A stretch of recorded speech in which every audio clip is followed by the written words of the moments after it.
C'était le 26 février 2003, un mercredi gris et pluvieux à Fulda, une petite ville médiévale du centre de l'Allemagne, nichée entre forêts et collines. Dans une maternité modeste, naissait Jamal Musiala.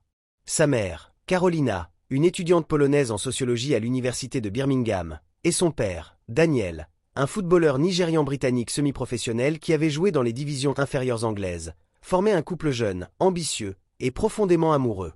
Ils s'étaient rencontrés sur le campus, entre livres et matchs improvisés. Mais 6 semaines seulement après la naissance, la petite famille traversa la Manche avec un bébé dans les bras. Direction, l'Angleterre. D'abord Southampton, puis Croydon, au sud de Londres, un quartier multiculturel où les accents se mélangent, où les odeurs de jollof rice côtoient celles de pierogies polonais, et où les rêves naissent dans les parcs humides. Jamal grandit dans un foyer où l'on parlait 3 langues, l'anglais avec l'accent cockney des voisins, l'allemand quand sa mère parlait à sa grand-mère, et le polonais lors des appels familiaux. À la maison, on mangeait du riz épicé le vendredi, des dumplings le dimanche, et on regardait des matchs de la Premier League en hurlant devant la télé. « Je n'ai jamais choisi une identité, dira-t-il plus tard. J'ai juste grandi avec 3 cœurs qui battaient dans ma poitrine. » Dès ses premiers pas, le football était là. À 3 ans, il tapait dans un ballon en plastique dans le jardin, riant quand il trébuchait. À 5 ans, il imitait Ronaldinho sur YouTube, les yeux écarquillés devant les gestes magiques. À 6 ans, il pleurait quand son père l'empêchait de jouer sous la pluie. Le football n'était pas un jeu. C'était sa langue maternelle, son moyen d'expression, son refuge. À 7 ans, en 2010, tout bascula. Jamal intégra TSC Academy, un petit club local de Croydon. Les coachs étaient ébahis. Il driblait comme s'il avait un aimant dans les pieds, comme si le ballon était une extension de son corps. On n'avait jamais vu ça chez un enfant de cet âge, racontera plus tard Kevin Betsy, un de ses premiers entraîneurs. Mais c'est à l'école primaire de Saint-Androuès que son talent explosa vraiment. Lors d'un tournoi inter-école, il marqua 12 buts en 5 matchs, dansant entre les défenseurs comme s'ils étaient des cônes. Un scout de Chelsea le repéra. À 9 ans, il signa à Cobham, l'Académie des Blues, l'un des centres de formation les plus prestigieux du monde. Ses parents, prudents, insistaient. Le foot, c'est bien, mais l'éducation, c'est ton avenir.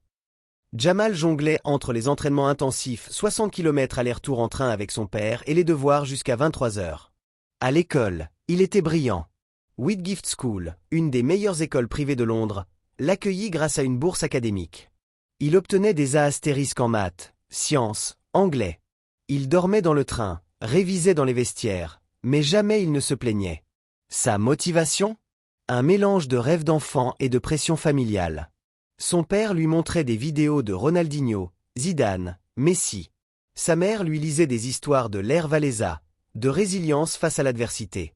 Lui, il voulait faire danser le ballon comme une plume. Il voulait prouver qu'un gamin de Croydon, avec 3 passeports dans la poche, pouvait briller. Les années Chelsea furent une forge. De 2011 à 2019, Jamal gravit les échelons, U9, U10, U11, jusqu'aux U18. Il jouait ailier gauche, milieu offensif, parfois même numéro 10. Sa technique était fluide, son intelligence de jeu hors norme. Il marquait des buts en solo, slalomant entre 4 défenseurs, puis levait les yeux au ciel comme pour remercier un dieu invisible. Les coachs disaient, il voit le jeu en avance. À 14 ans, il jouait déjà avec les U23. À 15 ans, il signa son premier contrat pro avec Chelsea. Mais quelque chose manquait. À Cobham, la concurrence était féroce. Mason Mount, Callum Hudson-Odoi, Reece James, tous plus âgés, tous déjà dans le viseur de l'équipe première.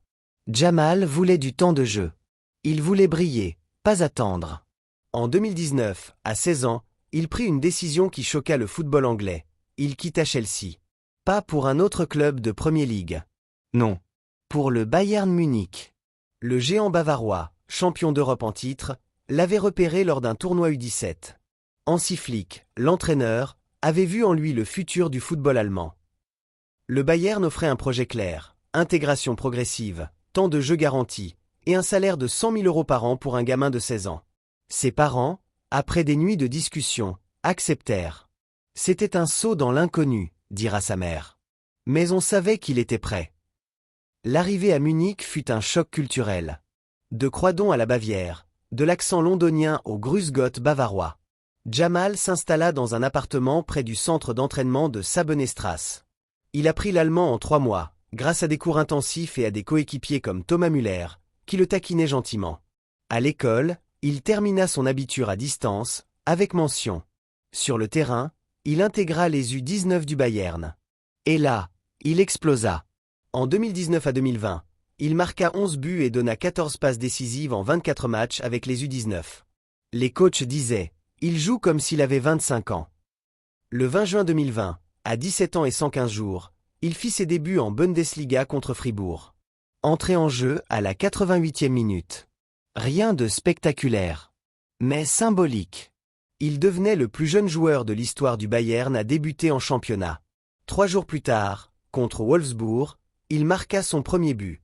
Un slalom dans la surface, un tir enroulé dans le petit filet. L'Allianz Arena, vide à cause du Covid, vibrait quand même. Il leva les bras, sourit, et murmura « C'est pour toi, papa ». La saison 2020 à 2021 fut celle de l'éclosion.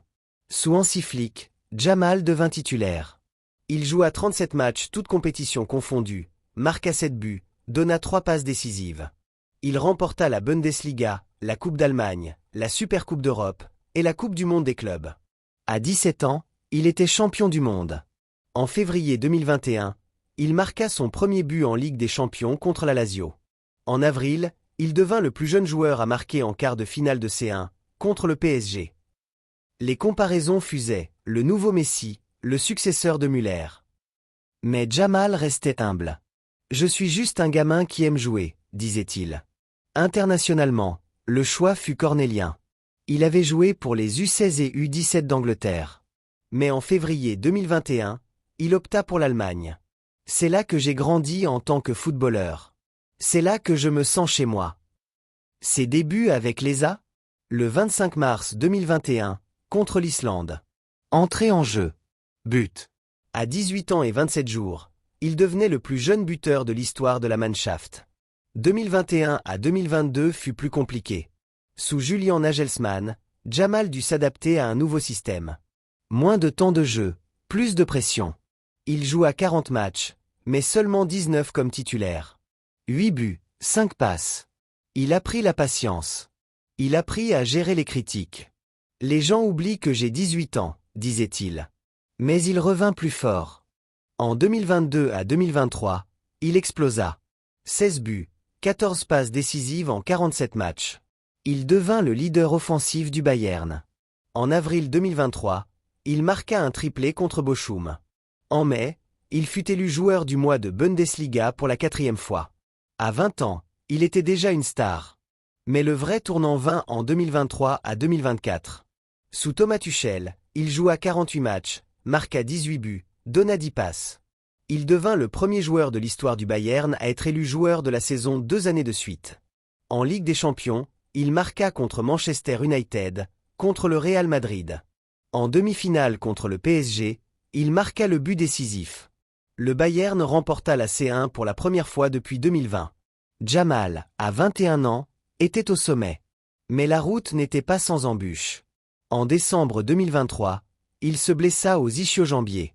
3 mois d'arrêt. Les rumeurs fusaient. Il est fragile, il ne tiendra pas la pression. Mais Jamal revint en avril 2024, plus fort. Il marqua dès son premier match contre Dortmund. En mai, il fut décisif en finale de C1 contre l'Inter Milan. 1 but, une passe décisive. Victoire 2-1. Il pleura sur la pelouse. « C'est pour ma famille », murmura-t-il. La saison 2024 à 2025 fut historique.